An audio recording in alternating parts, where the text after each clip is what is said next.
can't feel sorry for rich people, Nish said. It doesn't matter what happens to them, I can't feel sympathy. Grace was sitting beside Nish in what the university called a garden, but was in fact 100 square meters of half-dead grass between the car park and the engineering building. Nish was dating an engineering PhD student from India. She said Ravi was the dullest guy she'd ever met, but he was obsessed with weightlifting. This, Nish said, meant that he was well-ripped and had magical abilities in bed. He could hold Nish above him one-handed while horizontal, apparently. Grace didn't really understand why this was a good thing. She didn't ask. Nish told her anyway, in detail. Now, Nish was watching a young man with a business haircut approaching a gleaming BMW, its lights blinking as he drew near. Like, if that bloke got into his Beamer and the whole thing went boom up in smoke, she said, I'd have a hard time feeling sorry for him. Nish took a swig from a little plastic cup of something the color of lagoon slime. I don't believe you, said Grace. And what is that? Wheatgrass flushes toxins. A lot of people aren't even aware that their body is full of toxins, numpties heading for their graves. But for real, if that guy in the suit, that's polyester by the way, that shit never decomposes, evil. Anyway, if he got into that Beamer and it exploded, I'd struggle to feel sympathy. Why would it explode? That's irrelevant. It's like you're determined not to hear my point. You've got me interested in his backstory. How's this for a backstory? That guy has probably consumed more wealthy type shit this week than most people do in a year. Wealthy type shit? Gone yachting, eating lobster. Do you know lobsters live for like 150 years? Or they would if rich tossers like him didn't eat them.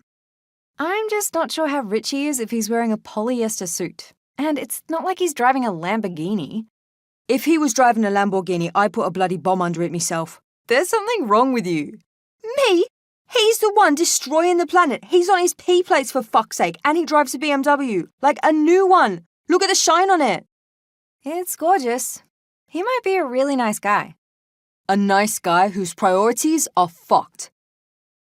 Nish talked a lot about priorities. Priorities, toxins, and globalization. Her plan after uni was to work for a large charity and tidy it the fuck up so they could make some proper money. Grace had no plan after uni. She was hoping one would occur to her along the way. When Grace was slaving away for her final high school exams, she hadn't planned on attending a second-rate, perhaps third, university in a part of Sydney that was formerly a dumping ground for hazardous chemicals.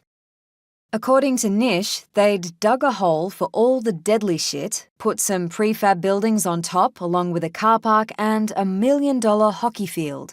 $1 million was a lot of money back then, and baptized it Australia's youngest university.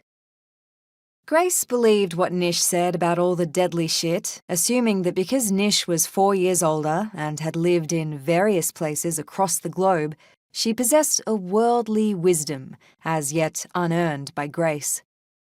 Nish's family was from India via London, specifically East London, a place Grace knew mostly from her parents' excessive consumption of British police procedural dramas.